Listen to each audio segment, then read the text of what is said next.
Come on.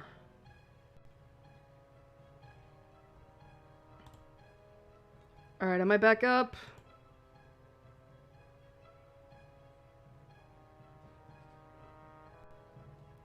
Alright, I should be back up. Hello? I don't know.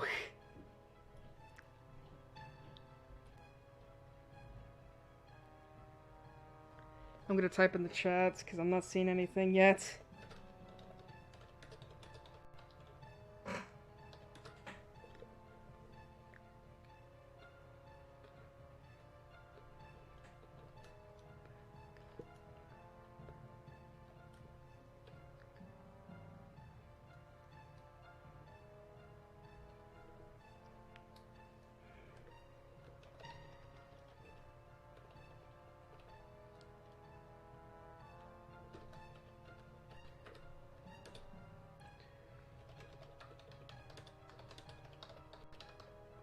Oh, for fuck's sake, I can't spell shit! And it doesn't help that the chat is... that for some reason...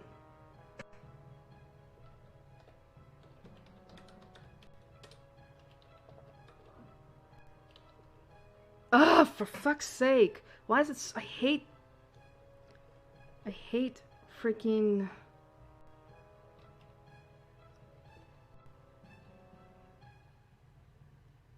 How the fuck do you spell connect then?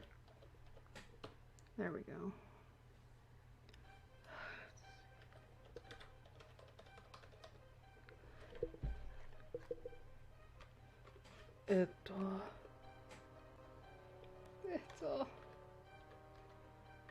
Fuck, come on!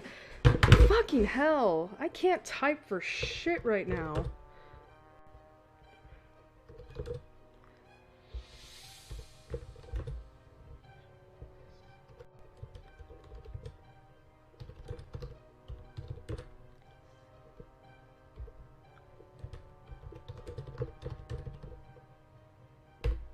There we go. Fuck, man. It's like I'm trying to type in my lap and I can't do it because typing in my lap in the dark sucks. Well,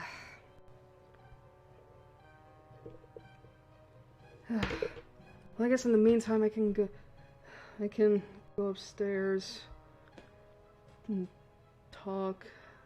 I'll be right back.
Alright, I'm back. Please tell me I am still live.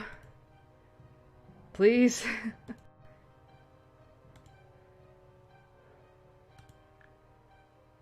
Because I have no idea.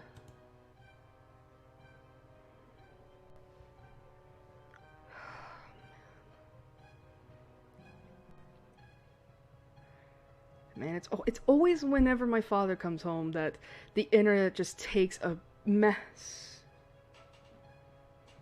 that a moth? Yeah, I guess it was.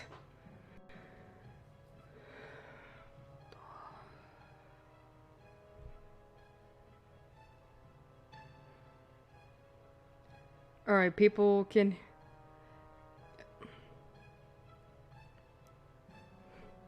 Well, I should be... Well, if you're responding to my questions, I think that means I'm live. I'm sorry about that. I think I mentioned at the beginning, but I was hoping to God I did not have internet issues. Because this happened last time, too, where it's like, all of a sudden, my stream immediately just... Because it's like, it was... Because, you know, first 2 hours, great. Hardly any problems. And then all of a sudden, 10 minutes ago, internet just craps the bed. And I don't know why. Other than I live in a rural part of a state, and my internet is handled by a very small company. Anyway, I just want to say I'm sorry for that. You know, I can't... You know, it's like, unfortunately, that kind of stuff is unpredictable to me. I mean, I feel like it's because my dad somehow decides to have the... I guess his presence just messes up my router. But unfortunately, I can't guarantee that, this won't happen again, this stream.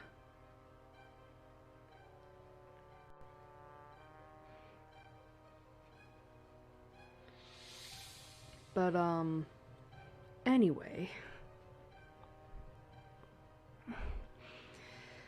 Jeez. Basically what happened, but, another thing that happened was I had to, disconnect. I temporarily had to disconnect and then reconnect to my internet, which is why I wasn't able to answer immediately in this chat. But, yeah. Again, I'm sorry that happened.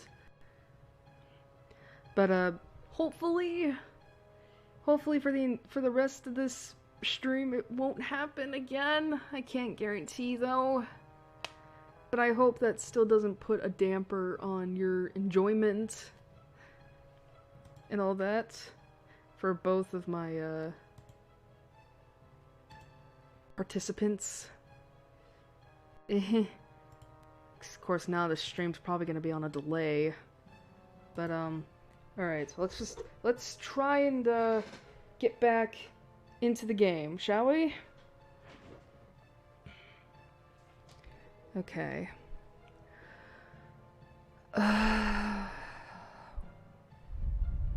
Okay, I remember now. It was Jesus. My keyboard. It was exactly in the state in which I had left it on bidding her goodnight. But Carmilla was gone. At sight of the room, perfectly undisturbed except for a violent entrance, we began to cool a little, and soon recovered our senses sufficiently to dismiss the men. Actually, you know what I could check? I could check on YouTube, my mobile app. Because now I'm really not sure if I'm live or not.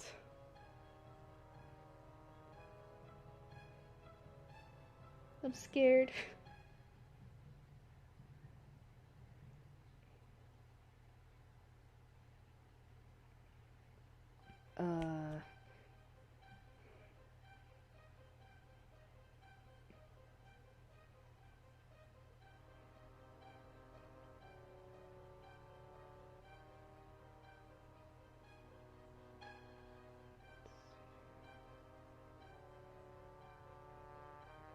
Okay, good. It does seem like I'm still available, at least. Okay, thank God. I got spooked. I'm sorry. I like to make sure. I'm sorry. Alright, back to the game. At the side of the room, perfectly undisturbed except for yeah, I read this, I'm sorry. It had struck Mademoiselle that possibly Carmilla had been wakened by the uproar at her door, and in her first panic had jumped from her bed and hid herself on a press, or behind a curtain, from which she couldn't, of course, emerge until...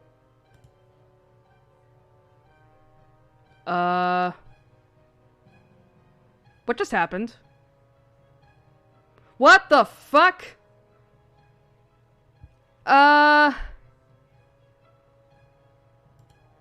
What's going on with my chat? What happened?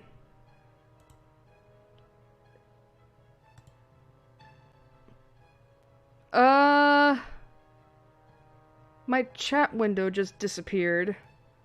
That's not good.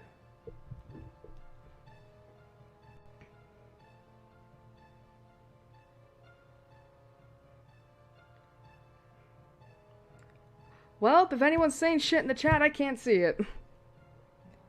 Oh, for God's sakes.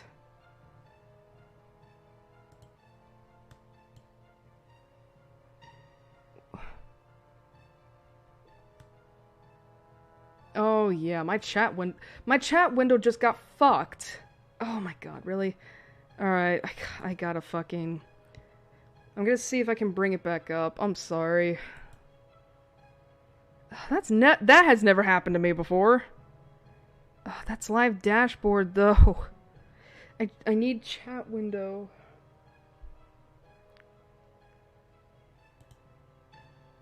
Can I get the window back up? Oh, for fuck's sake. Alright. The internet might go a little bit shitty, because I'm having to bring Chrome back up again. Just so I can get my chat back up.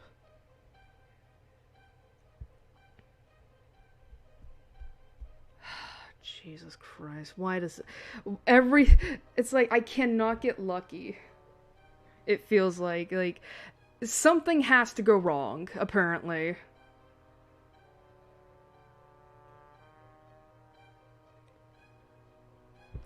Alright, can I get my chat back up, please? Because usually how I like to play this is that,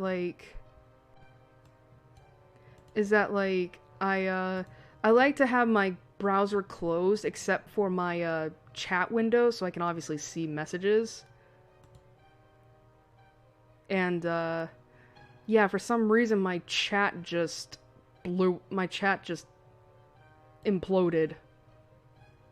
So sorry about that. Alright, hopefully nothing goes wrong. I just want to continue on with this game. Alright. Okay, I wasn't able to read the last two lines.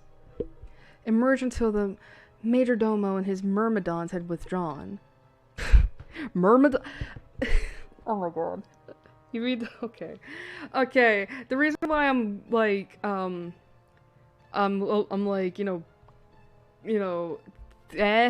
myrmidons is because I've recently been playing Fire Emblem Awakening, and I already got my first myrmidon, or I've already come across it. So it's like, you mean to tell me you mean to tell me that Fire Emblem's merging with this game? Okay, we now recommenced our search and began to call her name again. It was all to no purpose. Our perplexity and agitation increased. We examined the windows, but they were secured. I implored of Carmilla, if she had concealed herself, to play this cruel trick no longer, to come out and to end our anxieties. It was all useless. I was by this time convinced that she wasn't in the room, nor in the dressing room, the door of which was still locked on this side. She couldn't have passed it.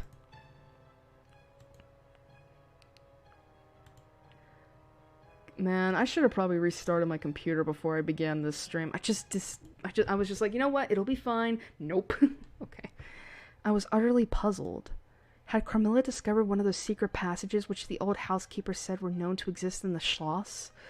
Although the tradition of their exact situation had been lost? A little time would, no doubt, explain all, utterly perplexed as, for the present, we were. It was past 4 o'clock, and I preferred passing the remaining hours of darkness in Madame's room. Gotta get comfortable again. I hate this chair so much. Daylight brought no solution of the difficulty. The whole household, with my father at its head, was in a state of agitation next morning. Every part of the chateau was searched. The grounds were explored. No trace of the missing lady could be discovered. The stream was about to be dragged. My father was in distraction. What a tale to have to tell the poor girl's mother on her return. I, too, was almost beside myself, though my grief was quite of a different kind. The morning was passed in alarm and excitement. It was now 1 o'clock, and still no tidings. Oh, there she is! I ran up to Carmilla's room and found her standing by the bed. I was astounded. I couldn't believe my eyes. She beckoned me to her with her pretty finger, in silence. Her face expressed extreme fear. I ran to her in an ecstasy of joy. I kissed and embraced her again and again. I ran to the bell and rang it vehemently, to bring others to the spot who might at once relieve my father's anxiety. Wow, okay. Man, Laura forgoing all inhibitions. Dear Carmilla, what has become of you all this time? We've been in agonies of anxiety about you. Where have you been? How did you come back?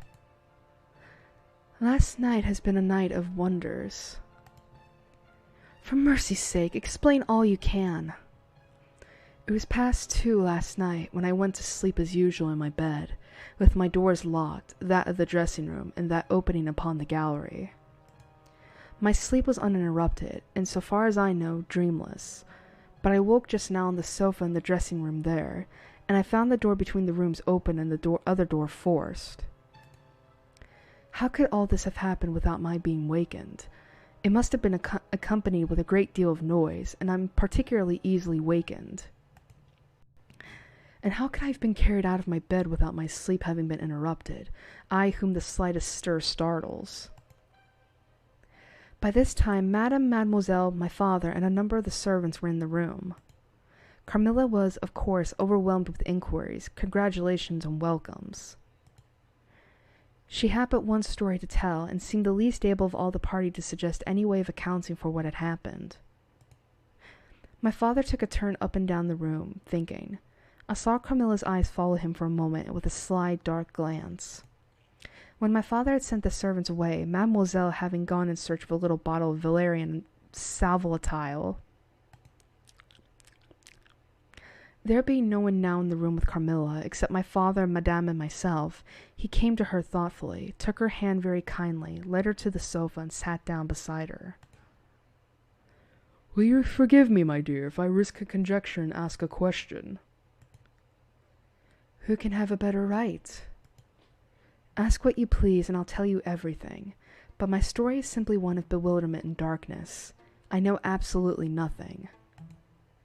Put any question you please, but you know, of course, the limitations Mamma has placed me under. Perfectly, my dear child. I need not approach the topics on which she desires our silence. Now, the marvel last night consists in your having been removed from your bed in your room, without being awakened. And this removal having occurred apparently while the windows were still secured and the 2 doors locked upon the inside. I will tell you my theory and ask you a question. Carmilla was leaning on her hand dejectedly. Madame and I were listening breathlessly. Now my question is this. Have you ever been suspected of walking in your sleep? Never, since I was very young indeed. But you did walk in your sleep when you were young. Yes, I know I did. I have been told so often by my old nurse. Well, what has happened is this. You got up in your sleep, unlocked the door, not leaving the key as usual in the lock, but taking it out and locking it on the outside. You again took the key out and carried it with you to some one of the 20 rooms on this floor, or perhaps upstairs or downstairs. There are so many rooms and closets, so much heavy furniture, and such accumulations of lumber, that it would require a week to search this whole old house thoroughly. Do you see now what I mean? I do. but not all. Is it weird? You know, okay, Eric, and possibly GamerX too, if you've played it. Is it just me, or does Carmilla look a lot like Yuri from Doki Doki Literature Club right now?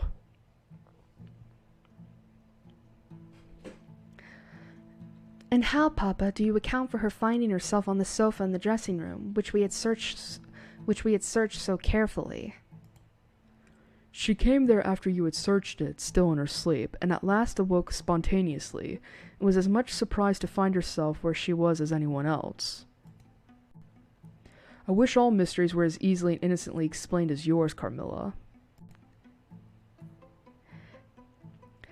And so we may congratulate ourselves on the certainty that the most natural explanation of the occurrence is one that involves no drugging and no tampering with locks. Well, yeah, I'm not saying she is like Yuri, she just looks like her in this moment. No burglars. No burglars or poisoners or witches. Nothing that need alarm Carmilla or anyone else for our safety.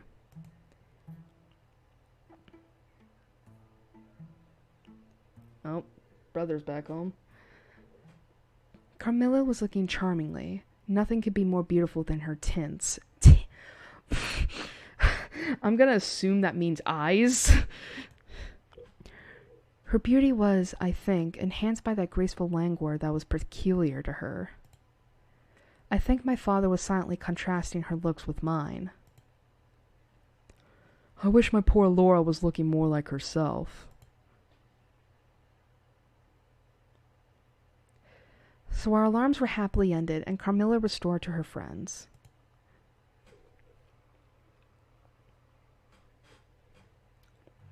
As Carmilla wouldn't hear of an attendant sleeping in her room, my father arranged that a servant should sleep outside her door, so that she wouldn't attempt to make another such excursion without being arrested at her own door.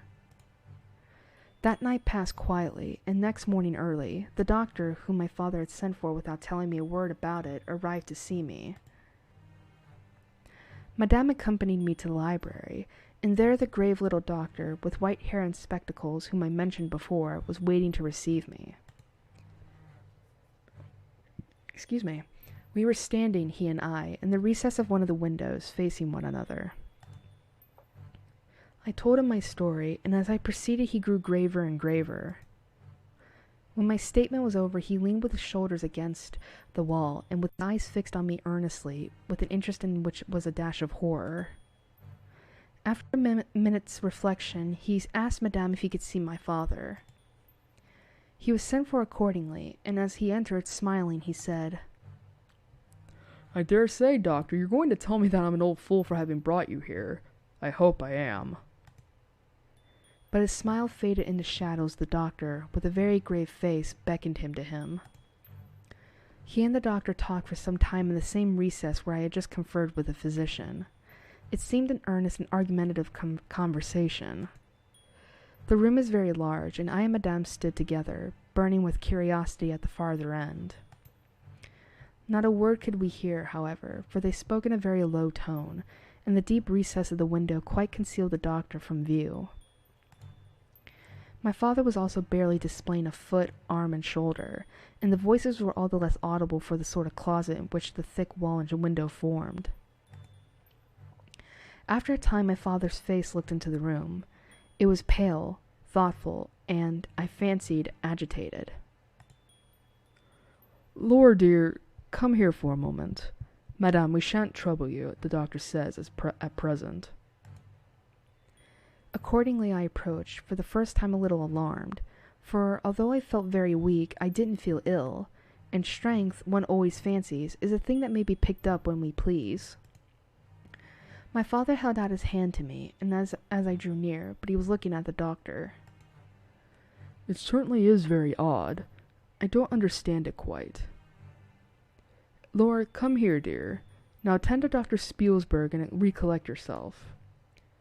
You mentioned a sensation like that of 2 needles piercing the skin, somewhere about your neck, on the night when you experienced your first horrible dream. Is there still any soreness? None at all. Can you indicate with your finger about the point at which you think this occurred? Very little below my throat. Here. I wore a morning dress, which covered the place I pointed to. Now you can satisfy yourself. You won't mind your papa's lowering your dress very little. It is necessary to detect a symptom of the complaint under which you have been suffering. I acquiesced. It was only an inch or two below the edge of my collar. God bless me, so it is. You see it now with your own eyes. What is it? Nothing, my dear young lady, but a small blue spot about the size of the tip of your little finger. And now the question is, what is best to be done? Is there any danger? I trust not, my dear. I don't see why you shouldn't recover. I don't see why you shouldn't begin immediately to get better. That's the point at which the sense of strangulation begins. Yes. And recollect as well as you can, the same point was a kind of center of that thrill which you described just now, like the current of a cold stream running against you. It may have been. I think it was. Aye, you see? Shall I say a word to Madame? Certainly. I find my young friend here far from well. It won't be of any great consequence, I hope, but it will be necessary that some steps be taken, which I'll explain by and by. In the meantime, madam, you will be so good as to not let Miss Laura be alone for one moment. That's the only direction I need give for the present. It's indispensable. We may rely upon your kindness, madame, I know. Of course. And you, dear Laura, I know you'll observe the doctor's direction. I shall have to ask your opinion upon another patient, whose symptoms slightly resemble those of my daughter, that have just been detailed to you. Very much milder in degree, but I believe quite of the same sort. She's a young lady, our guest, but as you say you will be passing this way again this evening, you can't do better than take your supper here, and you can then see her. She doesn't come down till the afternoon. I thank you. I shall be with you then at about 7 this evening. And then they repeated their directions to me and the madam, and with this parting charge, my father left us and walked out with the doctor. I saw them pacing together up and down between the road and the moat, on the grassy platform in front of the castle, evidently absorbed in earnest conversation.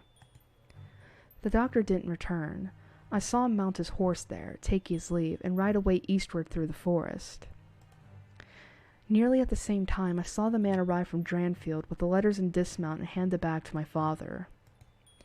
In the meantime, Madame and I were both busy, lost in conjecture as to the reasons of the singular and earnest direction which the doctor and my father had concurred in opposing. Madame, as she afterwards told me, was afraid the doctor apprehended a sudden seizure, and that, without prompt assistance, I might either lose my life in a fit or at least be seriously hurt. The interpretation didn't strike me, and I fancied, perhaps luckily for my nerves, that the arrangement was prescribed simply to secure a companion, who would prevent my taking too much exercise, or eating unripe fruit, or doing any of the 50 foolish things to which young people are supposed to be prone. About half an hour after my father came in, he had a letter in his hand, and said, "This letter had been delayed. It's from General Spielsdorf. He might have been here yesterday. He may not come till tomorrow, or he may be here today." He put the open letter into my hand, but he didn't look pleased, as he used when a guest, especially one so much loved as the general, was coming. On the contrary, he looked as if he wished him at the bottom of the Red Sea. There was plainly something on his mind which he didn't choose to divulge. "Papa, darling, will you tell me this?" "Perhaps." "Does the doctor think me very ill?" "No, dear. He thinks, if right steps are taken, you'll be quite well again, at least on the high road to a complete recovery in a day or two. I wish our good friend, the general, had chosen any other time. That is, I wish you had been perfectly well to receive him." "But do tell me, Papa, what does he think is the matter with me?" "Nothing. You mustn't plague me with questions." He answered, with more irritation than I ever remember him to have displayed before, and seeing that I looked wounded, I suppose, he kissed me and added, "You shall know all about it in a day or two. That is all that I know. In the meantime, you were not to trouble your head about it." He turned and left the room, but came back before I had done wondering and puzzling over the oddity of all this. It was merely to say that he was going to Karnstein and had ordered the carriage to be ready at 12, and that I and Madame should accompany him. He was going to see the priest who lived near those picturesque grounds upon business, and as Carmilla had never seen them, she could follow when she came down with Mademoiselle, who would bring materials for what you call a picnic, which might be laid for us in the ruined castle. Wait. Okay. At 12 o'clock, accordingly, I was ready, and not long after, my father, Madame, and I set out upon our projected drive. Passing the drawbridge, we turned to the right and followed the road over the steep Gothic bridge westward to reach the deserted village and ruined castle of Karnstein. No sylvan drive can be fancied prettier. The ground breaks into gentle hills and hollows, all clothed with beautiful wood, totally destitute of the comparative formality which artificial planting, early culture, and pruning impart. Oh boy. The irregularities of the ground often lead the road out of its course and cause it to wind beautifully round the sides of broken hollows and the steeper sides of the hills among varieties of ground almost inexhaustible. Turning one of these points, we suddenly encountered our old friend, the general, riding towards us, attended by a mounted servant. His portmanteaus were following in a hired wagon, such as we term a cart. The general dismounted as we pulled up, and, after the usual greetings, was easily persuaded to accept the vacant seat in the carriage and send his horse on with its servant to the Schloss. Oh wow, we're flying through this. Chapter 4, The Story. Man, we're flying through this, because there's like 5 chapters, and we're already on chapter 4. It was about 10 months since we had last seen him, but that time had sufficed to make an alteration of years in his appearance. He had grown thinner. Something of gloom and anxiety had taken the place of that cordial serenity which used to characterize his features.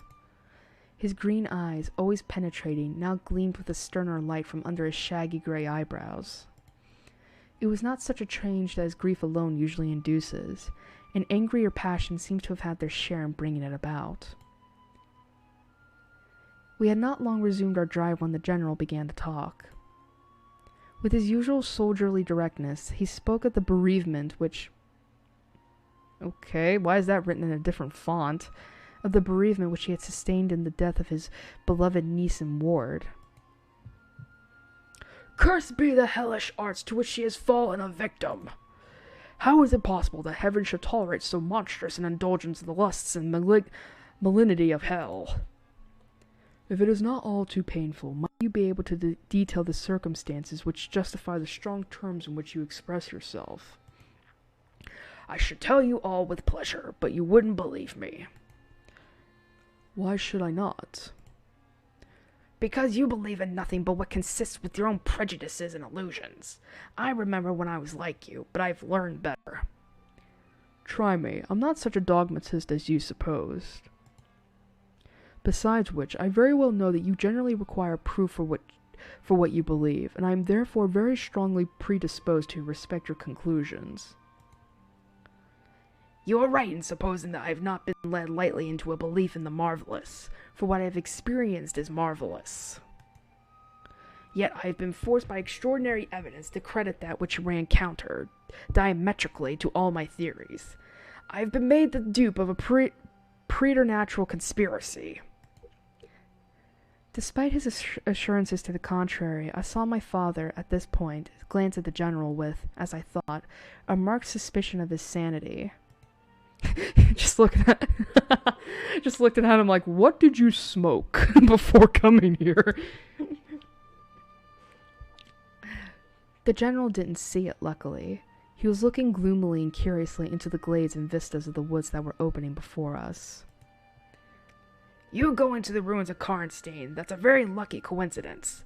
Do you know I was going to ask you to bring me there to inspect them? I have a special object in exploring. There's a ruined chapel, ain't there, with a great many tombs of that extinct family?" "So there are. Highly interesting.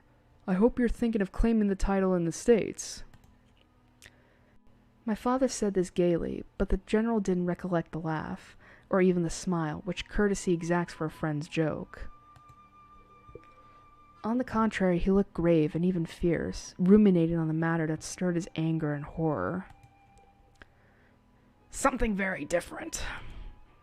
I mean to unearth some of those fine people. Wait, you're gonna go grave robbing?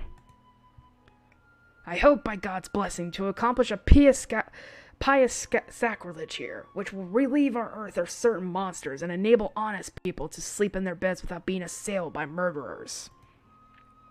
I have strange things to tell you, my dear friend, such as I myself would have scouted as incredible a few months since. My father looked at him again, but this time not with a glance of suspicion, with an eye, rather, of keen intelligence and alarm. The house of Karnstein has long been extinct. 100 years at least. My dear wife was maternally descended from the Karnsteins. But the name and title have long ceased to exist. The castle is a ruin, the very village is deserted. It's 50 years since the smoke of a chimney was seen there, not a roof left. Quite true. I've heard a great deal about that since I last saw you. A great deal that will astonish you. But I had better relate everything in the order in which it occurred. You saw my dear ward, my child, I may call her. No creature could have been more beautiful, and only 3 months ago none more blooming. Yes, poor thing. When I saw her last, she was certainly quite lovely. I was grieved and shocked more than I can tell you, my dear friend. I knew what a blow it was to you. He too took the general's hand, and they exchanged a kind pressure. Tears gathered in the soldier's eyes. He didn't seek to conceal them. We have been very old friends. I knew you would feel for me, childless as I am. She had become an object of very near interest to me, and repaid my care by an affection that cheered my home and made my life happy. That's all gone. The years that remain to me on earth may not be very long, but by God's mercy I hope to accomplish a service to mankind before I die, and to subserve the vengeance of heaven upon the fiends who have murdered my poor child in the spring of her hopes and beauty. You said just now that you intended relating everything as it occurred. Please do. I assure you that it's not mere curiosity that prompts me. Oh, hold on. Isn't this the point at which the Drunstall road by which you would come diverges from the road which we are traveling to Karnstein? Yes, it is. How far is it to the ruins? About half a league. Pray let us hear the story you were so good as to promise. With all my heart. He spoke with clear effort, and after a short pause, in which he seemed to arrange his subject, he commenced one of the strangest narratives I ever heard. Please don't tell me I gotta do it in his voice. Fuck. My dear child was looking forward with great pleasure to the visit you have been so good as to arrange for her to your charming daughter. In the meantime, we had an invitation to my old friend the Count Karlsfeld, whose schloss is about 6 leagues to the other side of Karnstein. It was to attend the series of fetes which, you remember, were given by him in honor of his illustrious visitor, the Grand Duke Charles. Yes, and very splendid, I believe they were. Princely, but then his hospitalities were quite regal. He has Aladdin's lamp. The night from which my sorrow dates was devoted to a magnificent masquerade. The grounds were thrown open, the trees hung with colored lamps. There was such a display of fireworks as Paris itself had never witnessed. And such music. Music, you know, is my weakness. Such ravishing music. The finest instrumental band, perhaps, in the world, and the finest singers who could be collected from all the great operas in Europe. As you wander through these fantastically illuminated grounds, the moonlighted chateau throwing a rosy light from its long rows of windows, you would suddenly hear these ravishing voices stealing from the silence of some grove, or rising from boats upon the lake. As I looked and listened, I felt myself carried back into the romance and poetry of my early youth. A masked ball, you know, is a beautiful sight, but so brilliant a spectacle of the kind I never saw before. It was a very aristocratic assembly. I was myself almost the only nobody present. My dear child was looking quite beautiful. She wore no mask. Her excitement and delight added an unspeakable charm to her features, always lovely. I remarked a young lady, dressed magnificently, but wearing a mask, who appeared to me to be observing my ward with extraordinary interest. I had seen her earlier in the evening in the great hall, and again for a few minutes walking near us on the terrace under the castle windows, similarly employed. A lady, also masked, richly and gravely dressed and with a stately air, like a person of rank, accompanied her as a chaperone. Had the young lady not worn a mask, I could, of course, have been much more certain upon the question whether she was really watching my poor darling. I am now well assured that she was. We were now in one of the salons. My poor dear child had been dancing and was resting a little in one of the chairs near the door. I was standing near. The two ladies I have mentioned had approached, and the younger took the chair next my ward, while her companion stood beside me, and for a little time addressed herself in a low tone to her charge. Availing herself of the privilege of her mask, she turned to me, and in the tone of an old friend, opened a conversation with me, which piqued my curiosity a good deal. She referred to many scenes where she had met me, at court and at distinguished houses. She alluded to little incidents which I had long ceased to think of, but which I found had only lain in abeyance in my memory, for they instantly started into life at her touch. Excuse me. Every moment I became more and more curious to ascertain who she was. She parried my attempts to discover very adroitly and pleasantly. The knowledge she showed of many passages in my life seemed to me all but uncountable, and she appeared to take a not unnatural pleasure in foiling my curiosity and seeing me flounder in my eager perplexity from one conjecture to another. In the meantime, the young lady, whom her mother called by the odd name of Millarca, when she once or twice addressed her, had with the same ease and grace got into conversation with my ward. She introduced herself by saying that her mother was a very old acquaintance of mine. She spoke of the agreeable audacity which her mask rendered practicable. She talked like a friend. She admired her dress and insinuated very prettily her admiration of her beauty. Why do I feel like this name is an anagram of Carmilla? Like like the letters are all like turned around and all that. She amused her with laughing criticisms upon the people who crowded the ballroom and laughed at my poor child's fun. She was very witty and lively when she pleased, and after a time they had grown very good friends, and the young stranger lowered her mask, displaying a remarkably beautiful face. I had never seen it before, neither had my dear child, but though it was new to us, the features were so engaging, as well as lovely, that it was impossible not to feel the attraction powerfully. My poor girl did so. I never saw anyone more taken with another at first sight, unless indeed it was the stranger herself who seemed quite to have lost her heart to her. Yeah, So are we suggesting then that Carmilla killed this girl? Probably. In the meantime, availing myself of the license of a masquerade, I put not a few questions to the elder lady. Oh, okay, yep, we're implying that. Yeah, we are totally implying that. Man, I don't even think it's implying. It's fucking, like, canon. You have puzzled me utterly. Is that not enough? Won't you now consent to stand on equal terms and do me the kindness to remove your mask? Can any request be more unreasonable? Ask a lady to yield an advantage. Besides, how do you know you should recognize me? Years make changes. As you see. As philosophers tell us, and how do you know that a sight of my face would help you? I should take chance for that. It's vain trying to make yourself out an old woman. Your figure betrays you. Years, nevertheless, have passed since I saw you. Rather since you saw me, for that's what I'm considering. Millicart there is my daughter. I cannot then be young, even in the opinion of people whom time has taught to be indulgent. And I may not like to be compared with what you remember me. You have no mask to remove. You can offer me nothing in exchange. My petition is to your pity to remove it. And mine to yours to let it stay where it is. Well, then at least you'll tell me whether you're French or German. You speak both languages so perfectly.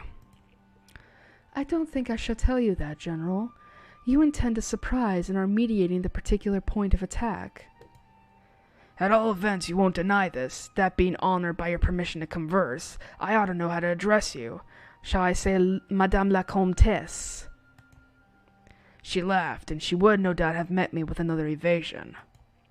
That is, if indeed I can treat any occurrence in an interview, every circumstance of which was prearranged, as I now believe, with the profoundest cunning, as liable to be modified by accident.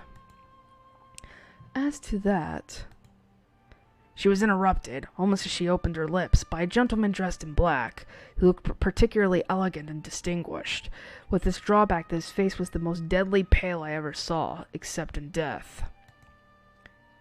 He was in no masquerade, in the plain evening dress of a gentleman, and he said, without a smile, but with a courtly and unusually low bow,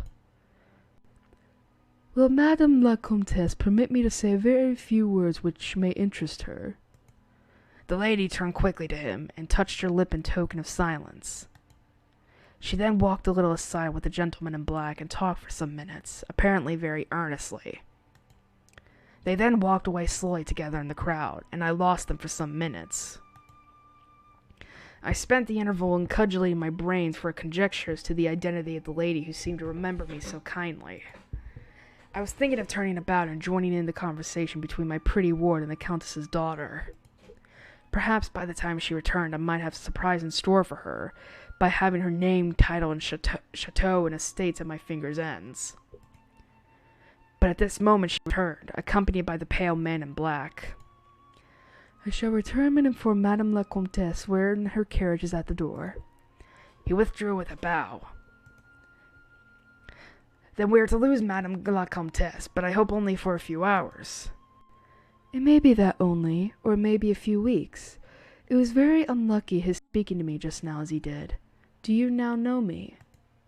"I assure you I don't." "You shall know me, but not at present. We're older and better friends than perhaps you suspect. I cannot yet declare myself. I shall in 3 weeks pass your beautiful Schloss, about which I have been making inquiries. I shall then look in upon you for an hour or two, and renew a friendship which I never think of without 1,000 pleasant recollections. This moment a piece of news has reached me like a thunderbolt. I must set out now and travel by a devious route, nearly 100 miles, with all the dispatch I can possibly make. My perplexities multiply. I am only deterred by the compulsory reserve the practice as to my name from making a very singular request of you. My poor child hasn't quite recovered her strength. Her horse fell with her at a hunt which she had ridden out to witness. Her nerves hadn't yet recovered the shock, and our physician says that she must on no account exert herself for some time to come. We came here, in consequence, by very easy stages, hardly 6 leagues a day. I must now travel day and night on a mission of life and death, a mission the critical and momentous nature of which I shall be able to explain to you when we meet, as I hope we shall, in a few weeks without the necessity of any concealment." She went on to make her petition, and it was in the tone of a person from whom such a request amounted to conferring, rather than seeking a favor. This was only a manner, and it seemed quite unconsciously. Then the terms in which it was expressed, nothing could be more deprecatory. It was simply that I would consent to take charge of her daughter during her absence.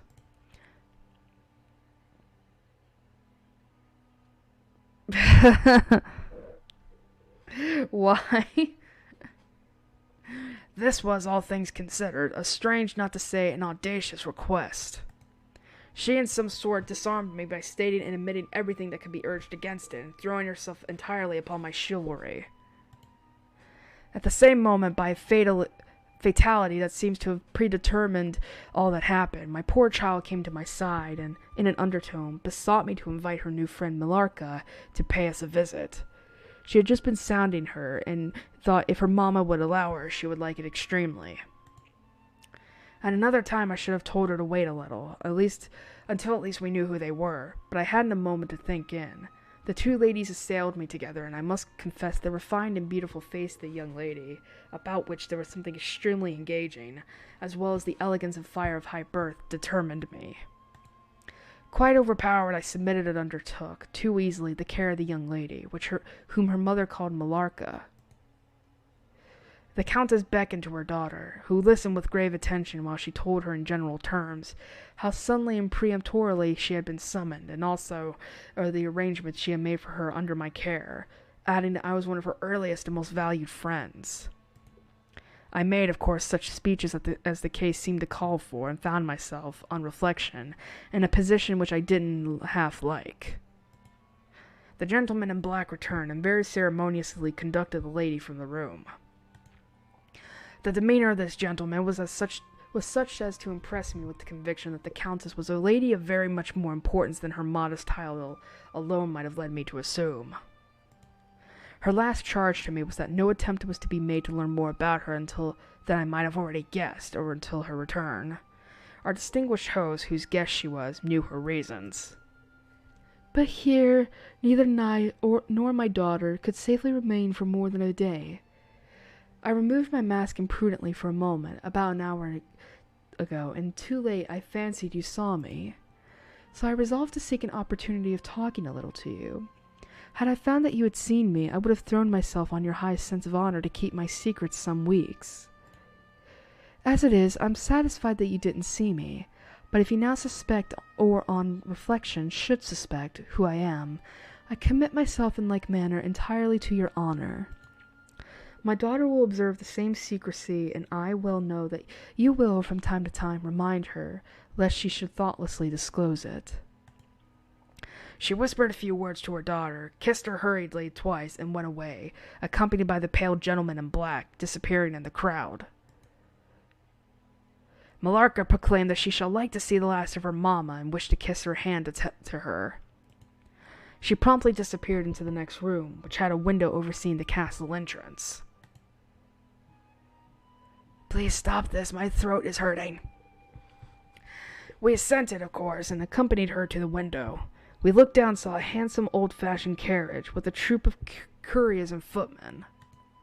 We saw the slim figure of the pale gentleman in black, as he held a thick velvet cloak, and placed it about her shoulders and threw the hood over her head. She nodded to him, and just touched his hand with hers. He bowed low repeatedly as the door closed and the carriage began to move. She's gone, said Millarca, with a sigh. She's gone, I repeated to myself, for the first time, in the hurried moments that had elapsed since my consent, reflecting upon the folly of my act. She didn't look up, said the young lady plaintively. The Countess had taken off her mask, perhaps, and didn't care to show her face, and she couldn't know that you were in the window. She sighed and looked at my face. She was so beautiful that I relented. I was sorry I had for a moment repented of my hospitality, and I determined to make her amends for the unavowed churlishness of my reception. The young lady, replacing her mask, joined my ward in persuading me to return to the grounds, where the concert was soon to be renewed. We did so, and walked up and down the terrace that lies under the castle windows.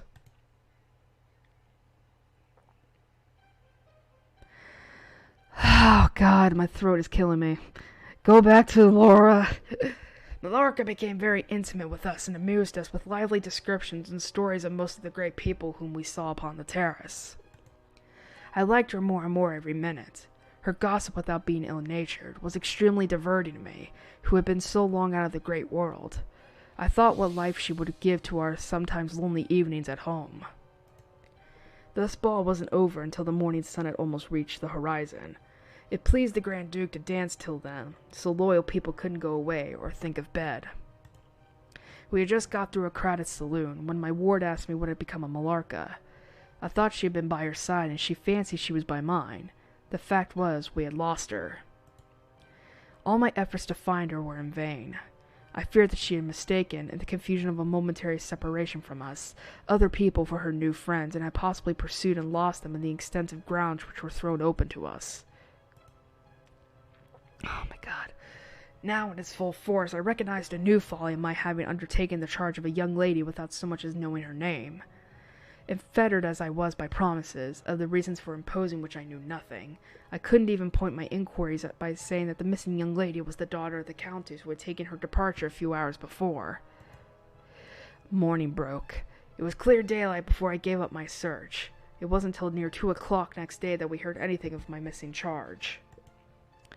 At about that time, a servant knocked at my niece's door, to say that he had been earnestly requested by a young lady, who appeared to be in great distress, to make out where she could find the General Baron Spielsdorf and the young lady, his daughter, in whose charge she had been left by her mother. There could be no doubt, notwithstanding the slight inaccuracy, that our young friend had turned up, and so she had. Would to heaven we had lost her! She told my poor child a story to account for her having failed to recover us for so long. Very late, she said, she had got to the housekeeper's bedroom in despair of finding us, and had then fallen into a deep sleep which, as long as it was, had hardly sufficed to recruit her strength after the fatigues of the ball. That day Millarca came home with us. I was only too happy, after all, to have secured so charming a companion for my dear girl. Please stop. My throat is killing me. This general is killing me. There soon, however, appeared some drawbacks. In the first place, Millarca complained of extreme languor, the weakness that remained after her late illness, and she never emerged from her room till the afternoon was pretty far advanced. In the next place, it was accidentally discovered, although she always locked her door on the inside and never disturbed the key from its place till she admitted the maid to assist at her toilet, that she was undoubtedly sometimes absent from her room in the very early morning, and at various times later in the day, before she wished it to be understood that she was stirring. She was repeatedly seen from the windows of the Schloss, in the first faint grey of the morning, walking through the trees, in an easterly direction, looking like a person in a trance. This convinced me that she walked in her sleep. But this hypothesis didn't solve the puzzle. How did she pass out from her room, leaving the door locked on the inside? How did she escape from the house without unbarring door or window? In the midst of my perplexities, an anxiety of a far more urgent kind presented itself. My dear child began to lose her looks and health, and that in a manner so mysterious and even horrible that I became thoroughly frightened. She was at first visited by appalling dreams, then, as she fancied, by a spectre, sometimes resembling Millarca, sometimes in the shape of a beast, indistinctly seen, walking round the foot of her bed from side to side. Lastly came sensations. One, not unpleasant but very peculiar, she said, resembled the flow of an icy stream against her breast. At a later time she felt something like a pair of large needles pierce her, a little below the throat, with a very sharp pain. A few nights after followed a gradual and convulsive sense of strangulation. Then came unconsciousness. Oh wow, Chapter 5, Discovery. Are we already near the end of the game? Oh, thank fuck. Oh, my throat. Well, I think it's pretty safe to say that Carmilla killed that lady.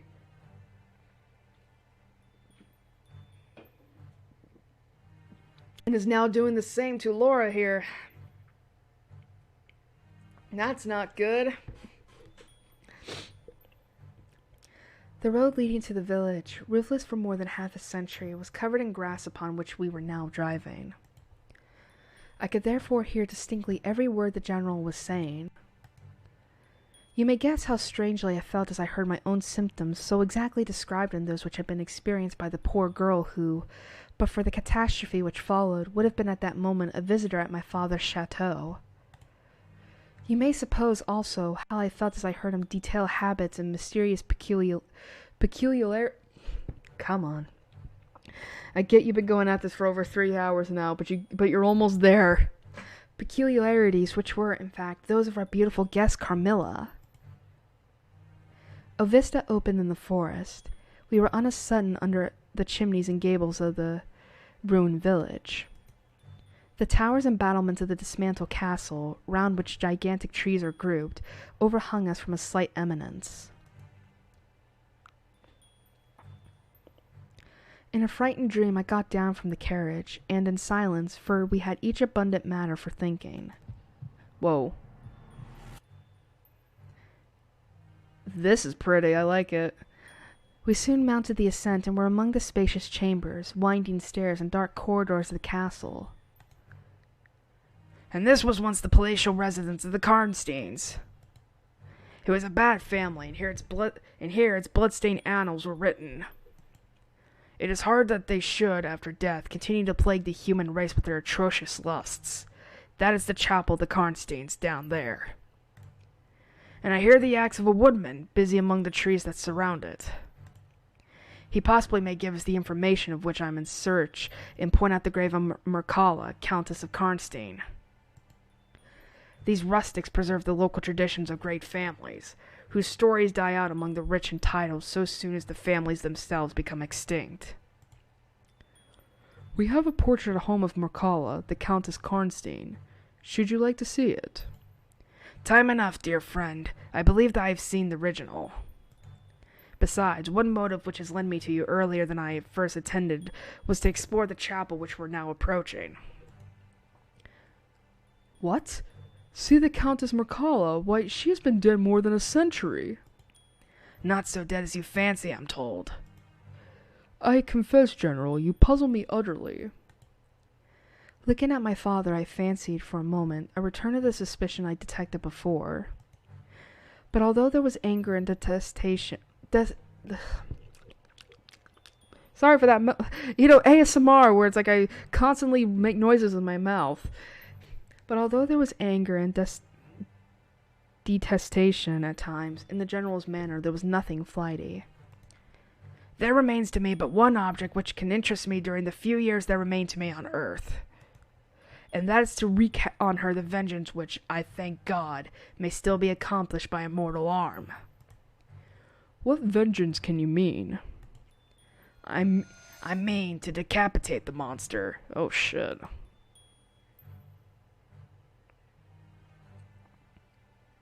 He spoke with a fierce flush and a stamp that echoed mournfully through the hollow ruin. His clenched hand was at the same moment raised, as if it grasped the handle of an axe, while he shook it ferociously in the air. What? To strike her head off. Cut her head off? Aye, with a hatchet, with a spade, or with anything that can cleave through her murderous throat. You shall hear. That beam will answer for a seat.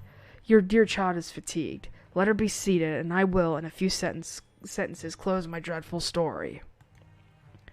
The squared block of wood which lay on the grass-grown pavement of the chapel formed a bench on which I was very glad to seat myself.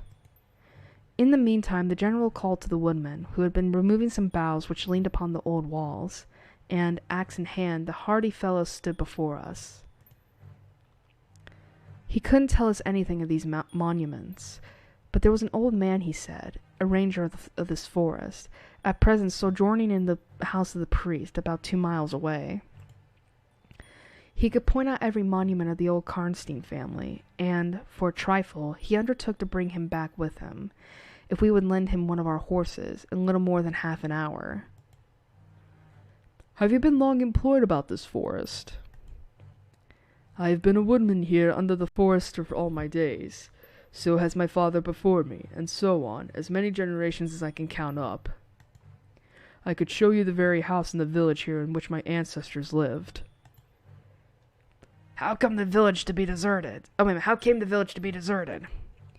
It was troubled by revenants, sir. Several were tracked to their graves and there detected by the usual tests. They were extinguished in the usual way, by decapitation, by the stake, and by burning, but not until many of the villagers were killed. But after all these proceedings according to law, so many graves opened, and so many vampires deprived of their horrible animation, the village wasn't relieved. At least not until a Moravian nobleman, who happened to be traveling this way, heard how matters were. Since he was skilled, as many people are in his country, in such affairs, he offered to deliver the village from its tormentor. He did so thus. This Moravian nobleman had authority from the then head of the family to remove the tomb of Mircalla, Countess Karnstein. He did so effectually, so that in a little while its sight was quite forgotten. Can you point out where it stood?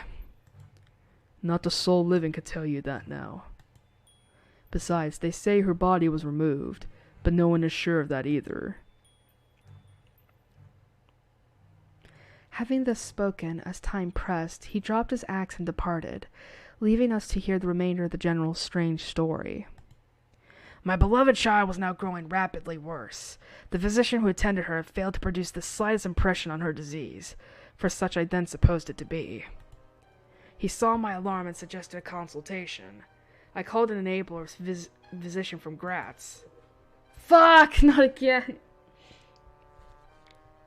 Well, guys, pray for me. Because my voice is gonna go. Several days elapsed before he arrived. He was a good and pious, as well as a learned man. Having seen my poor ward together, they withdrew to my library to confer and discuss. I, from the adjoining room where I awaited their summons, heard these two gentlemen's voices raised in something sharper than a strictly philosophical discussion. I knocked at the door and entered. I found the old physician from Graz maintaining his theory. His rival was combating it with undisguised ridicule, accompanied with bursts of laughter.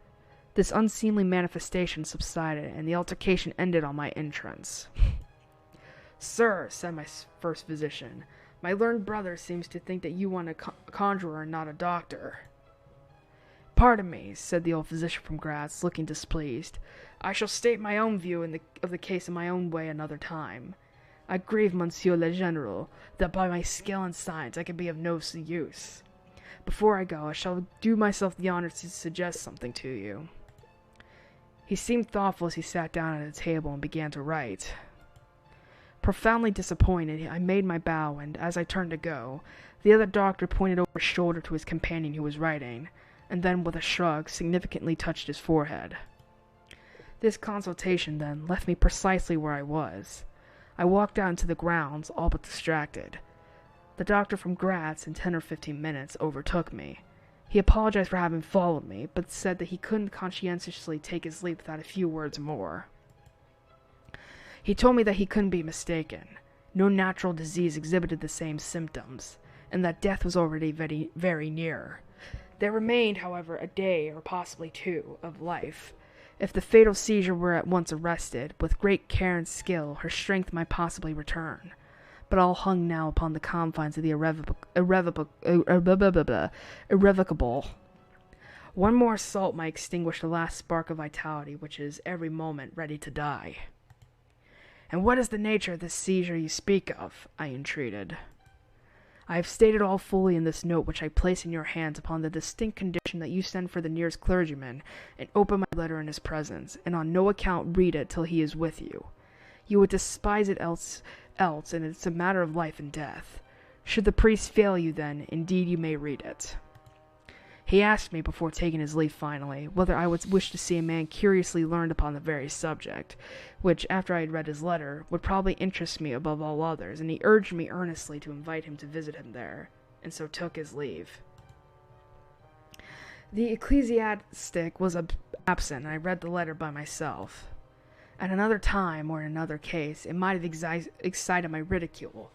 But into what quackeries will not people rush for a last chance, where all accustomed means have failed, and the life of a beloved object is at stake? Nothing, you'll say, could be more absurd than the learned man's letter. It was monstrous enough to have consigned him to a madhouse. He said that the patient was suffering from the visits of a vampire. The punctures which she described as having occurred near the throat were, he insisted, the insertion of those 2 long, thin, and sharp teeth, which, it is well known, are peculiar to vampires. And there could be no doubt, he added, as to the well-defined presence of the small livid mark which all concurred in describing as that induced by the demon's lips, and every symptom described by the sufferer was in an exact conformity with those recorded in every case of a similar visitation. Being myself wholly skeptical as to the existence of any such portent as the vampire, the supernatural theory the good doctor furnished, in my opinion, but another instance of learning and intelligence oddly associated with some one hallucination. I was so miserable, however, that, rather than try nothing, I acted upon the instructions of the letter. I concealed myself in the dark dressing room that opened upon the poor patient's room, in which a candle was burning, and watched there till she was fast asleep. I stood at the door, peeping through the small crevice, my sword laid on the table beside me, as my directions prescribed, until, a little after 1, I saw a large black object, very ill-defined, crawl, as it seemed to me, over the foot of the bed and swiftly spread itself up to the poor girl's throat, where it swelled, in a moment, into a great palpitating mass. For a few moments I had stood petrified. I now sprang forward with my sword in my hand.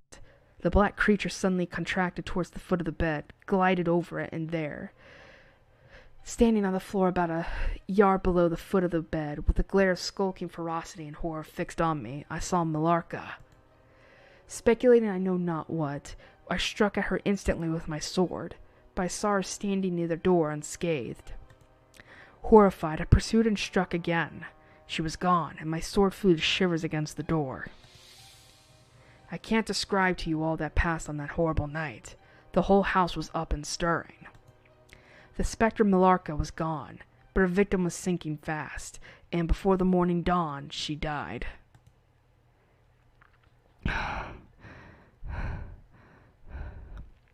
God, my throat.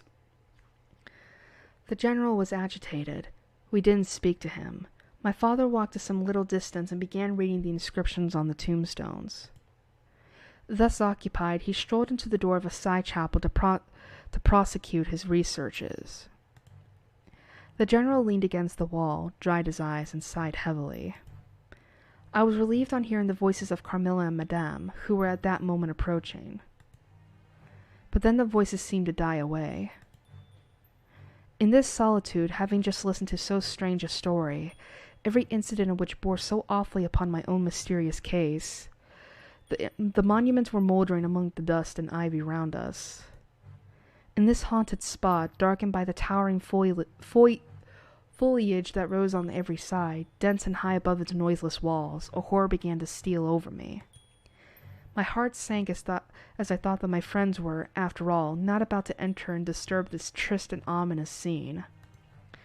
The general's eyes were fixed on the ground as he leaned with his hand upon the basement of a shattered monument. That's not creepy.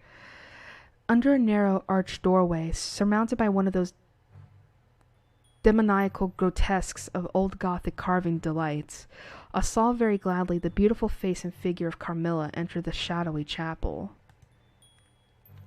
I was just about to rise and speak, and nodded smiling, in answer to her peculiarly engaging smile.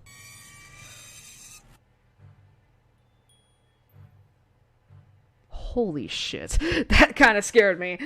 When, with a cry, the old man by my side caught up the woodman's hatchet and started forward. On seeing him, a brutalized change came over her features. It was an instantaneous and horrible transformation as she made a crouching step backwards.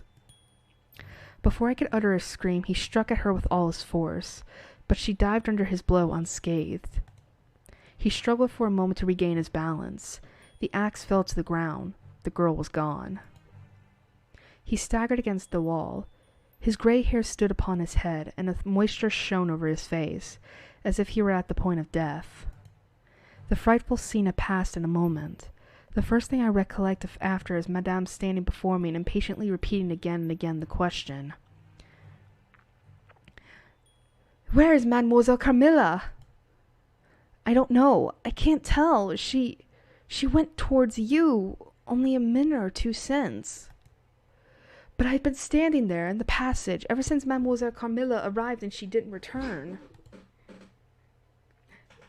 She then began to call Carmilla through every door and passage and from the windows, but no answer came. She called herself Carmilla. "Carmilla, yes." Excuse me. That is Millarca. That is the same person who long ago was called Mircalla, Countess of Karnstein. Depart from this accursed ground, my poor child, as quickly as you can. Drive to the clergyman's house and stay there till we come. Begone! May you never behold Carmilla more. You won't find her here. That's not fucking creepy either. As he stood, one of the strangest looking men I ever beheld entered the chapel at the door through which Carmilla had made her entrance and her exit. He was tall, narrow-chested, stooping, with high shoulders and dressed in black. His face was brown and dried in with deep furrows, and he wore an oddly shaped hat with a broad leaf. His hair, long and grizzled, hung on his shoulders. He wore a pair of gold spectacles and walked slowly, with an odd shambling gait. Is this Van Helsing or something? His face, sometimes turned up to the sky and sometimes bowed down towards the ground, seemed to wear a perpetual smile. His long, thin arms were swinging, and his lank hands, in odd black gloves ever so much too wide for them, waving in utter abstraction. The very man! My dear Baron, how happy I am to see you. I had no hope of meeting you so soon. He signed to my father, who by this time returned, and leading the fantastic old gentleman, whom he called the Baron, to meet him. He introduced himself formally, and they at once entered into earnest conversation. The stranger took a roll of paper from his pocket and spread it on the worn surface of a tomb that stood by. He had a pencil case in his fingers with which he traced imaginary lines from point to point on the paper. From there often glancing from it, at certain points on the building, I concluded it to be a plan of the chapel. He accompanied what I may term his lecture with occasional readings from a dirty little book, whose yellow leaves were closely written over. They sauntered together down the side aisle, opposite to the spot where I was standing, conversing as they went. Then they began measuring distances by paces, and finally they all stood together facing a piece of the side wall, which they began to examine with great minuteness, pulling off the ivy that clung over and wrapping the plaster with the ends of their sticks, scraping here and knocking there. At length they ascertained the existence of a broad marble tablet, with letters carved in relief upon it. With the assistance of the woodman, who soon returned, a monumental inscription and carved... The fuck is that word? And carved escutcheon were disclosed. They proved to be those of the long-lost monument of Mircalla, Countess Karnstein. The general, though not, I fear, given to the praying mood, raised his hands and eyes to heaven in mute thanksgiving for some moments. Tomorrow the commissioner will be here, and the Inquisition will be held according to law. Baron, how can I thank you? How can we all thank you? You have delivered this region from a plague that has scourged its inhabitants for more than a century. The horrible enemy, thank God, is at last tracked. My father led the stranger aside, and the general followed. I know that he had let them out of hearing that he might relate my case, and I saw them glance often quickly at me as the discussion proceeded. My father came to me, kissing me again and again while leading us away from the chapel. It is time to return, but before we go home, we must add to our party the good priest who lives nearby and persuade him to accompany us to the Schloss. In this quest we were successful, and I was glad, being unspeakably fatigued when we reached home. But my satisfaction was changed to dismay on discovering that there were no tidings of Carmilla. Of the scene that had occurred in the ruined chapel, no explanation was offered to me, and it was clear that it was a secret which my father, for the present, determined to keep from me. The sinister absence of Carmilla made the remembrance of the scene all the more horrible to me. The arrangements for the night were singular. 2 servants and Madame were to sit up in my room that night, while the ecclesiastic with my father kept watch in the adjoining dressing room. The priest had performed certain solemn rites that night, the purport of which I didn't understand any more than I comprehended the reason of this extraordinary precaution taken for my safety during sleep. I saw all clearly a few days later. The disappearance of Carmilla was followed by the discontinuance of my nightly sufferings. You have heard, no doubt, of the appalling superstition that prevails in Upper and Lower Styria, in Moravia, Silesia, in Turkish Serbia, in Poland, even in Russia. The superstition, so we must call it, of the vampire. If human testimony, taken with every care and solemnity, judicially, before commissions innumerable, each consisting of many members, all chosen for integrity and intelligence, and constituting reports more voluminous perhaps than exist upon any other one class of cases, is worth anything, then it's difficult to deny or even to doubt the existence of such a phenomenon as the vampire. For my part, I have heard no theory by which to explain what I myself have witnessed and experienced other than that supplied by the ancient and well-attested belief of the country. The next day, the formal proceedings took place in the chapel of Karnstein. The grave of the Countess Mircalla was open, and the general and my father recognized each his perfidious and beautiful guest in the face now disclosed to view. The features, though 150 years had passed since her funeral, were tinted with the warmth of life. Her eyes were open. No cadaverous smell exhaled from the coffin. The two medical men... I should have... Another epilepsy warning. The two medical men, one officially present, the other on the part of the promoter of the inquiry, attested the marvelous fact that there was a faint but appreciable respiration and a corresponding action of the heart. The limbs were perfectly flexible, the flesh elastic, and the leaden coffin floated with blood in which, to a depth of 7 inches, the body lay immersed.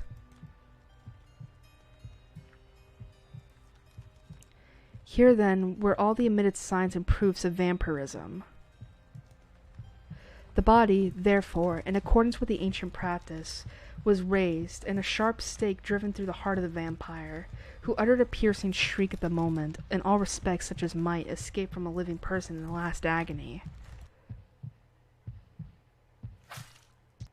Dead.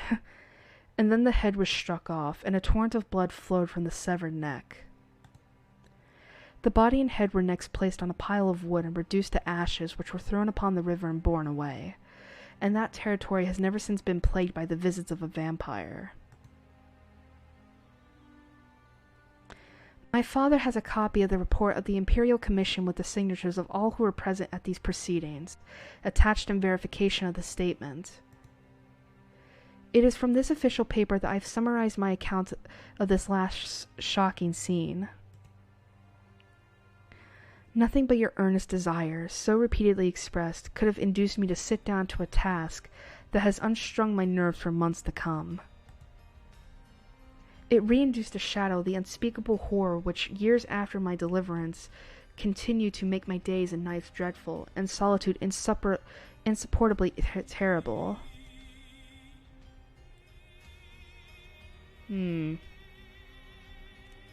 The following spring, my father took me on a tour through Italy. We remained away for more than a year.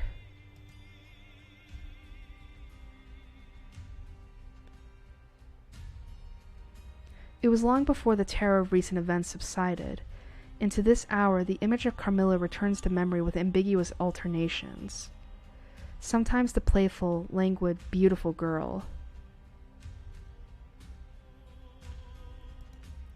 Sometimes the writhing fiend I saw for a short moment in the ruined church.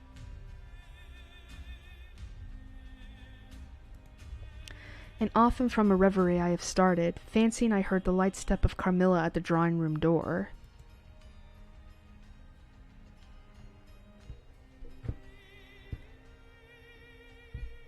Oh, and that's it. Fiend.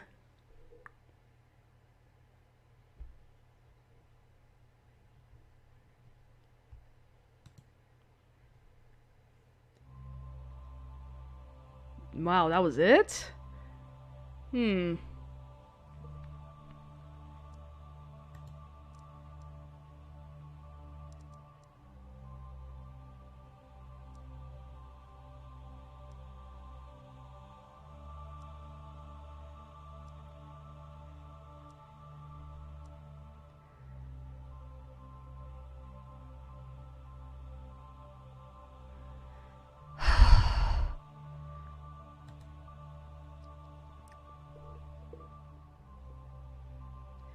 Wow, that was it. Okay. Damn, I thought it was gonna take me a while.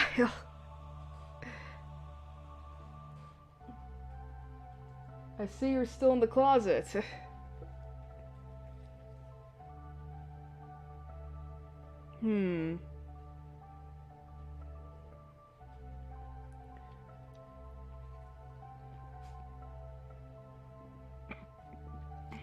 Well, everyone give a round of applause for that wonderful story.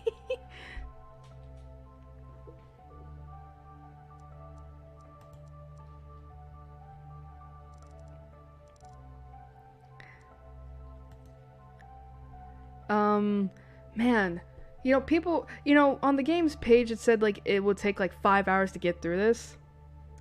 It's not even 4 hours. I don't know, maybe it's just because I'm a fast reader or something. But yeah, that was Carmilla. It was a very, like, it's a very, like, interesting, story, but it's, like, I feel like, maybe it's just because, like, I don't really, like,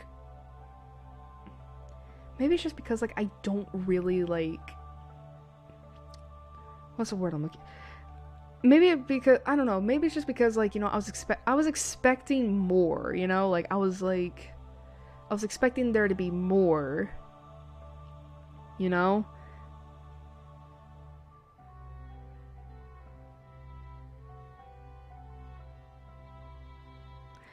And,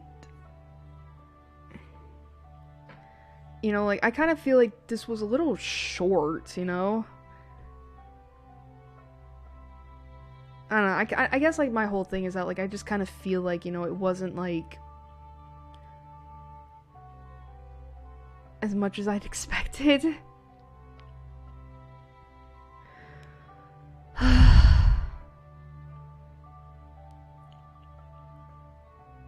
But, yeah. Let's see.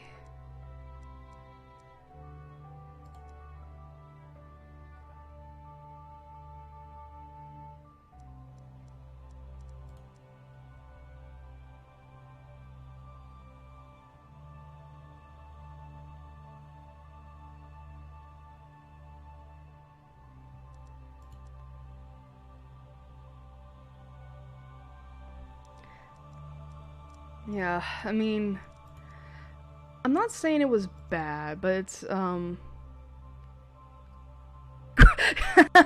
girls!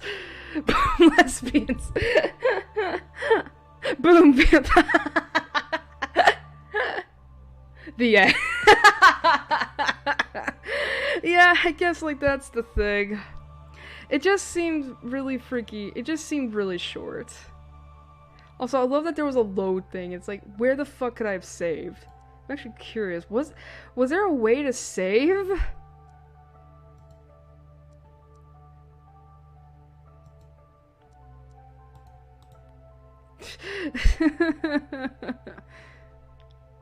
But, actually, I think if I were to look it up, maybe the reason, I mean, I feel like maybe part of the reason why it was so short was because it was a novel that was written way back when, like, fucking hell, like 2 centuries ago.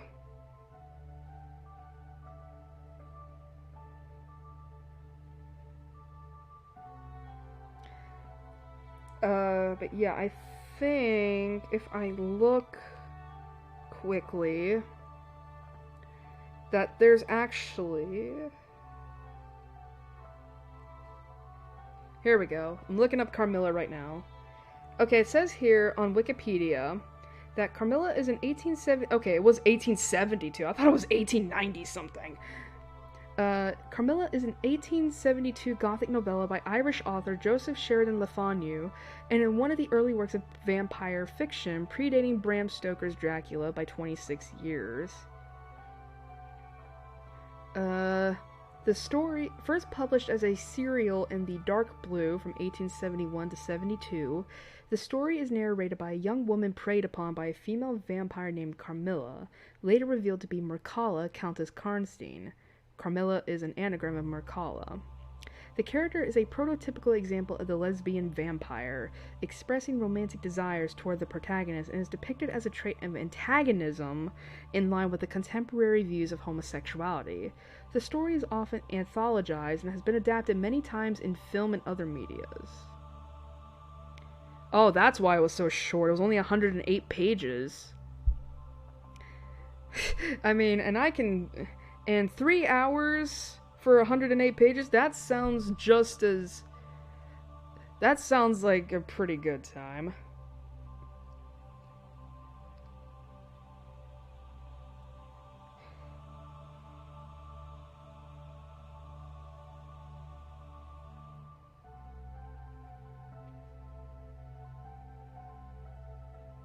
The dream.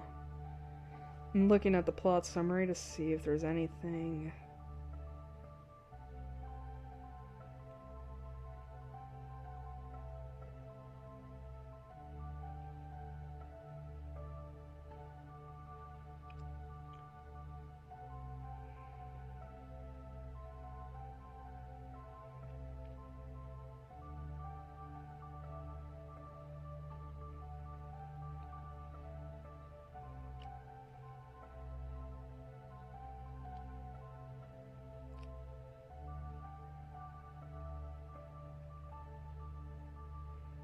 Hmm.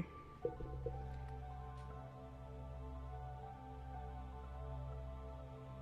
see.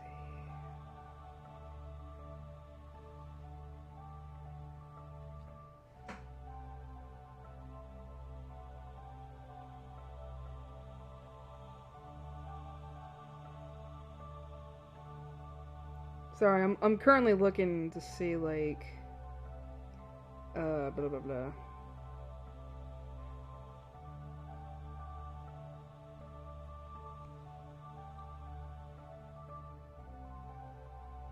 Oh, that's wow, that's interesting. Let's see.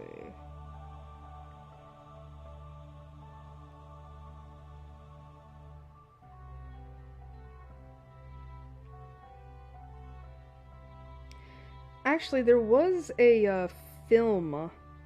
Because the thing is that because the thing as I was like, because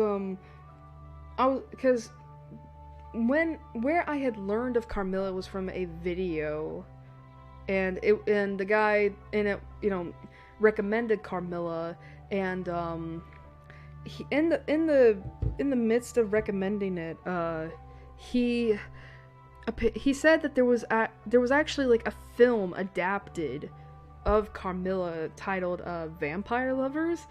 And this is what, and I'm surprised that this video hasn't been taken off of YouTube yet, because I'm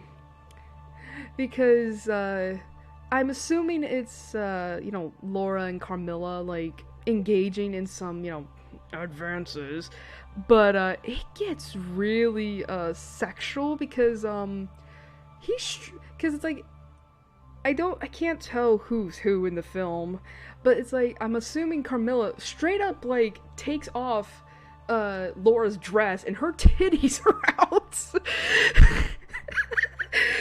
Like serious. And then she does the same to her own, then she takes off her dress. Like both of their titties are showed. And he showed that footage, like no censoring or anything. So you can straight up see nipples.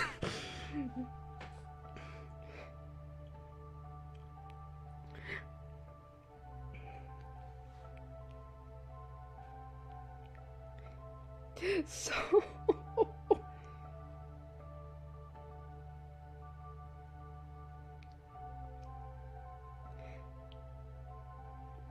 I mean, and it's like, I'm not gonna lie, I'm interested in seeing the movie if only because what the fuck were they gonna do? What? Oh god, here it is. The British Hammer Film Productions also produced a fairly faithful adaptation of Carmilla titled The Vampire Lovers in 1970. So this movie came out just at the age of the 70s, with Ingrid Pitt in the lead role, Madeline Smith as her victim/lover. Okay, this was where it's the first installment of the Karnstein trilogy.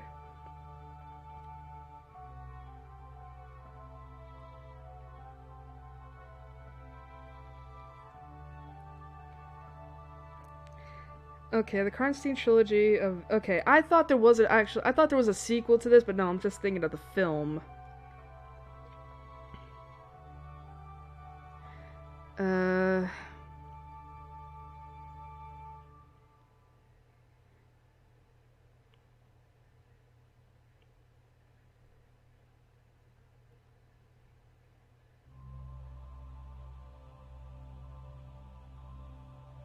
Okay.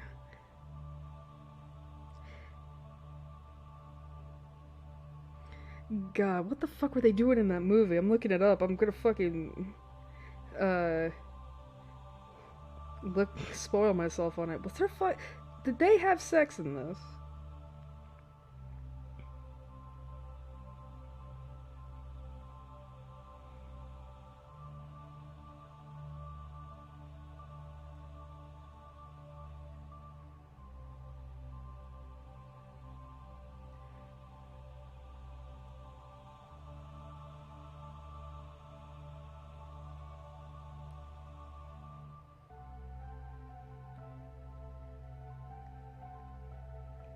Emma? Who the fuck's Emma?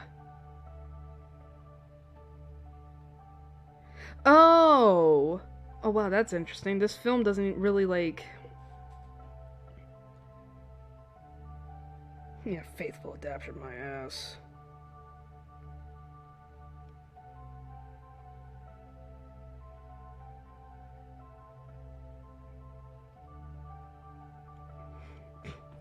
Okay, anyway.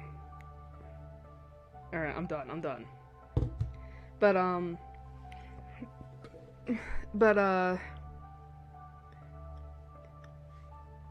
Apparently, but as I said before in the beginning of the stream, Carmilla is known as a lesbian vampire story, and it's just, and I'm kind of left wondering, like, you know,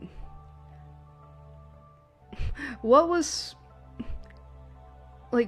so, I mean, I don't want to say what was so lesbian about it, and I'm like, and it's like, well, I mean, both Laura and Carmilla were very much, in that kind of love affair, but I was thinking it was going to take place throughout the whole freaking series. I thought it was going to take place over the whole, you know, thing, you know? Like, we were going to see them, like, having this nice, like, romance or whatnot, but no, it just kind of takes place in, like, what, 2 chapters?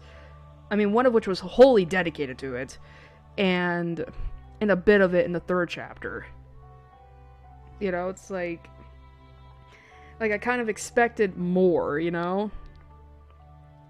But, I guess, like, the whole on the game's page itself, like, I think it said, like, you know, I think it was pretty much, like, you were left wondering whether or not, like, Carmilla really did care for Laura and really did love her, or if, you know, she was just, you know, playing with her and being a lesbian. And I can't really tell. And I guess, like, my whole thing is I can't really tell whether or not, like, she loved her or whatnot. Like, I mean, I want to say, you know, that I'm leaning more towards, like, the idea that she did love her, because they met when they were kids, you know? And they recognized each other.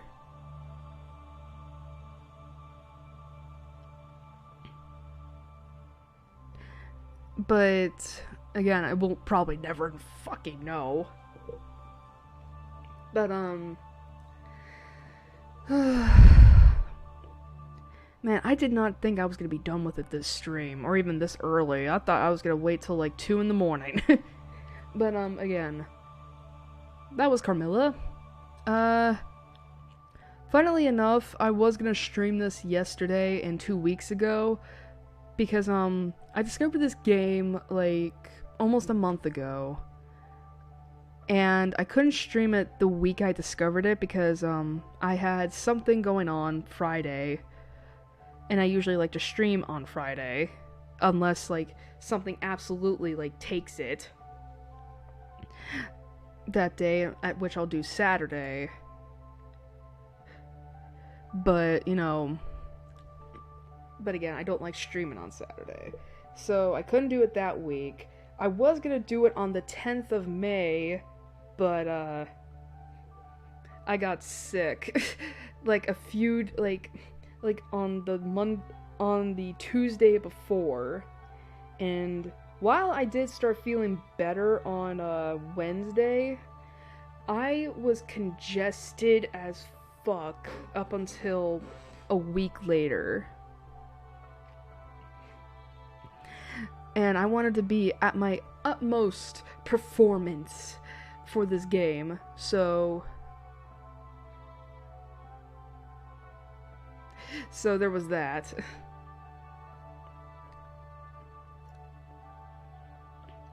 And I couldn't do it last week because I had family coming over to visit. I also had to deal with my brother graduating high school last week. I mean, so basically it was going to be a very busy week, and I had my birthday like that Sunday, this past Sunday, so it was just going to be a very busy weekend last weekend. And the only reason I couldn't stream it yesterday was because of scheduling conflicts. Let's just say something happened that I didn't account for, and it screwed with me. But yeah, so there's that.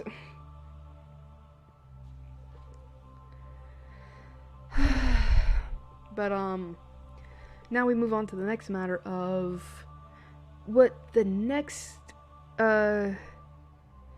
game I'll be streaming is, and it's like, I honestly don't know. Carmilla only came about because of fate, of a coincidence.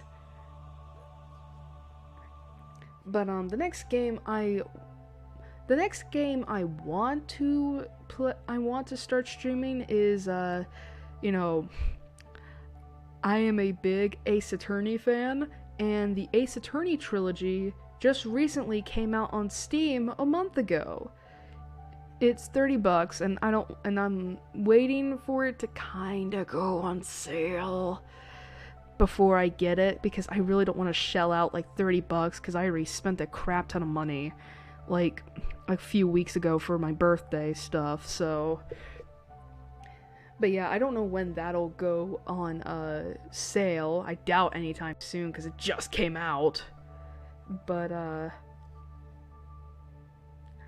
yeah, I do know that it's like, at least with the Ace Attorney trilogy, it's like I'm gonna be streaming on a pretty good schedule.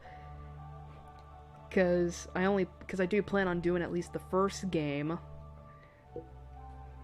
But other than that, I'm trying to think like what else. And I don't think there's much else. Again, it has to depend on what games go on sale on Steam, and I decide if I get it. But yeah, I think for now, it's gonna be another hiatus. Hopefully another short one like this one was. But, yeah. Again,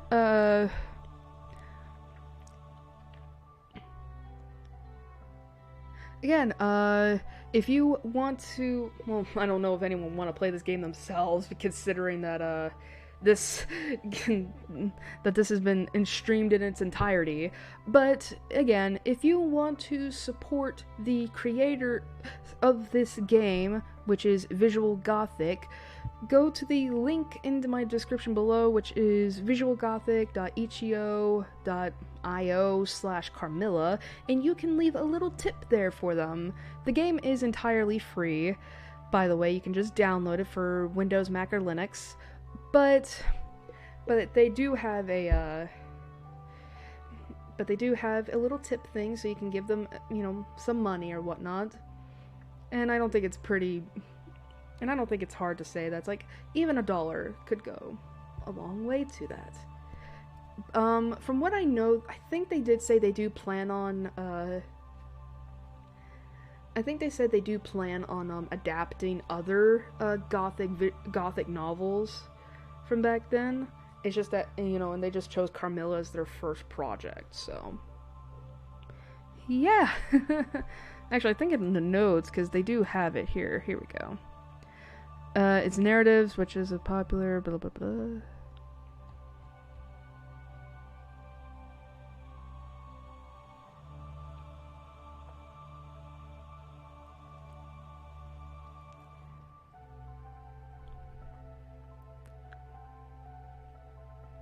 Sorry, I am looking at this.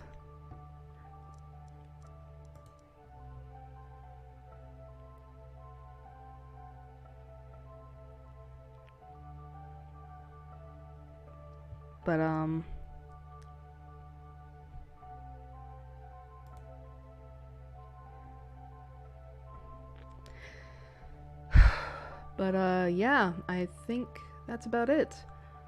So, I don't even know if anyone's still here. I doubt it. They probably left. Actually, no, it looks like they're still here. I'm surprised. My rambling. We just hit the 4-hour mark. But, anyway, thank you to, GamerX and Eric for coming by to watch the stream. I hope you both enjoyed it despite that major stream hiccup at the 2-hour and 20-minute something mark. And I hope you'll come back to watch me play another game that I may or may not have by then. At whatever point. So, have a good night, and I hope to see you again soon. So, bye.